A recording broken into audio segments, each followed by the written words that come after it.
Northfield LDC is the organization where I work today, and I have been there for quite a while.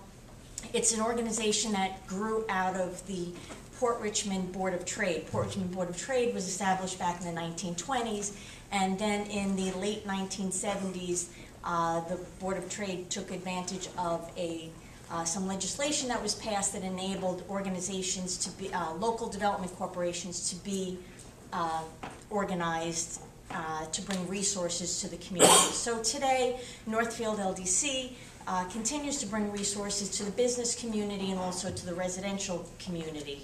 We have a variety of programs for first-time home buyers and to help renovate the homes, to help keep the homes in a repaired condition. We help people house by house, block by block, and we also help support the business community. A recent project on Port Richmond Avenue is actually on the corner of Port Richmond Avenue and Charles Avenue, where we helped a property owner renovate the property and create 3 new storefront businesses, and also renovate an unutilized apartment in the building and make it available as an affordable apartment in the community. So that's just a brief overview. I can echo what Steve said about Port Richmond is a community that has a soul. It's in its architecture and in its people, and I feel like I've been very fortunate to be a part of that community for a long time.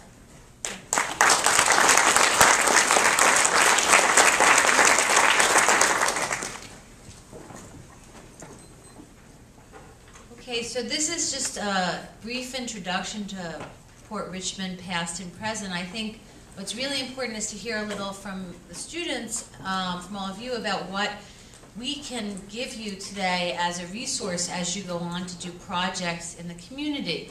And I was thinking maybe we'd have a few people. We have 4 chairs. We can have a few people from the panel kind of move over here. So.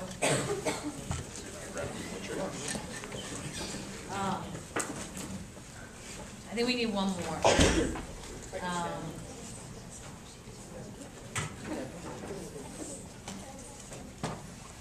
And some of you, as students, may actually have been, in Port Richmond High School or in neighborhoods where you went to Port Richmond, so you may have insights of your own you'd like to share, as well as, any other observations you want to make.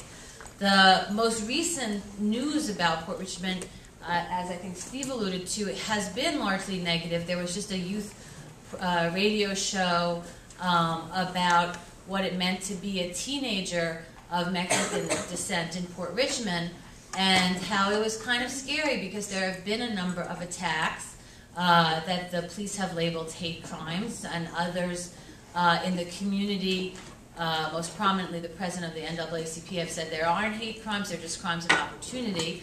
But certainly it has added to the police presence in Port Richmond. Some people see that as good, some people see that as bad. Port Richmond is hardly a week that the Advance, the local newspaper, goes without some sort of editorial for or against, undocumented immigrants, for or against some issue in Port Richmond. The big issue last year was that they had found lead poisoning in the parks, 2 of the main parks in Port Richmond, notably Veterans Park, which is the one right by the library. And I actually heard a speaker, Beryl Thurman, who's an advocate for developing the waterfront, but first cleaning up the waterfront along the North Shore, because although we didn't mention it in our talk, but some of you may know that the uranium for the Manhattan Project, in other words, the bomb that was dropped on Hiroshima, was actually stored under the Bayonne Bridge in Port Richmond. And whether there is some leakage from that or whether it's from the years of shipbuilding, industrialization, there was a lead paint factory right on the corner of Jewett and Richmond Terrace. So all the workers that were doing industrial work were exposed to some of these chemicals, but they also washed off into the soil. And we now know that there's some pretty hazardous conditions in the park, which the Parks Department has kind of temporarily solved by putting a carpeting on top of the parks, the grass, and then just putting up 2 inches of soil on top of those carpeting, but of course once kids get a hold of sticks and poke right through the carpet, that makes that method a lot less effective. So it is a neighborhood that has a lot of assets. It is also a neighborhood that has a lot of issues, from health issues to political issues. So that said, I want to open it up for questions, things that you might be curious to know more about, things you're trying to understand yourself as you grapple with how a community that gave birth to Cornelius Vanderbilt, one of the most important men in world history, right, as a railroad and steamboat tycoon responsible for overthrowing governments in Panama and so on in the late 19th century, who is virtually forgotten, despite his prominence alongside people like Carnegie and the Rockefellers. Certainly his Staten Island connection is not celebrated, but what does it mean for a community to have people like that, people like Eberhard Faber, who produced 1/4 of the pencil manufacturing in the United States, also a German immigrant, and then today's immigrants and the debate on immigration. So does anyone want to take a chance at the first question? Go out the first question. Yeah, Melanie? I have heard that there is a possibility of building a train line on the other side of Richmond. I was wondering, what is this actually going to happen? Do you know anything about it? How would it affect the community? Would it be positive, negative? What do you think? I'm just curious to know. Well, all over Staten Island, you'll notice that we have a need for better transportation. I guess back in probably 1960 that they discontinued using the North Shore Rail Line.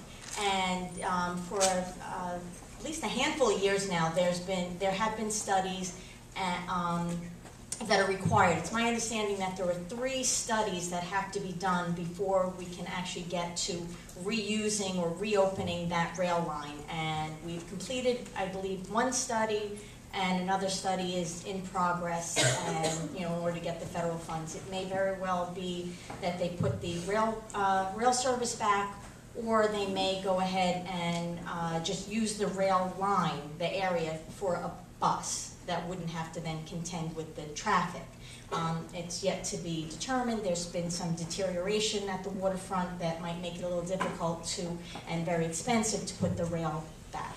But it's certainly something we look forward to.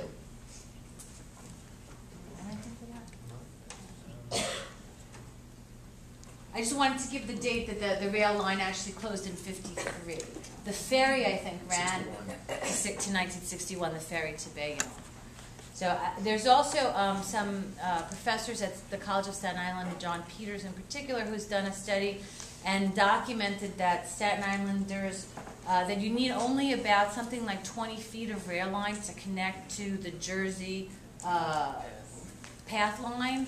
And so that there are possible solutions, but they are expensive. They would require investment and willpower, but it's definitely one of the things that's on the horizon would be the North Shore Rail Line as a light rail. It's another thing that has come up. Actually, I could add something to that. I mean,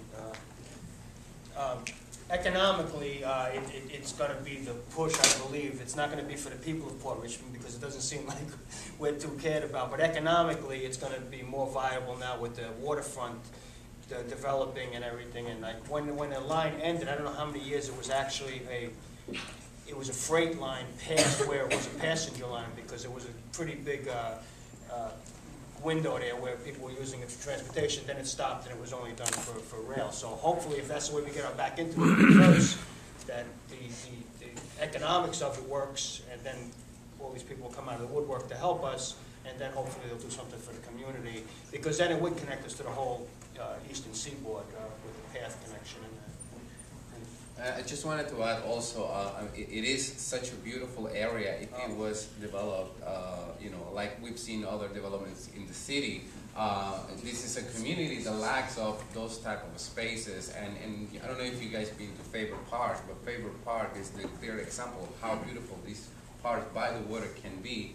And if we can have more investment in that North Shore and that waterfront area, I think it will be an amazing place, not only for the local community, but even people from other parts.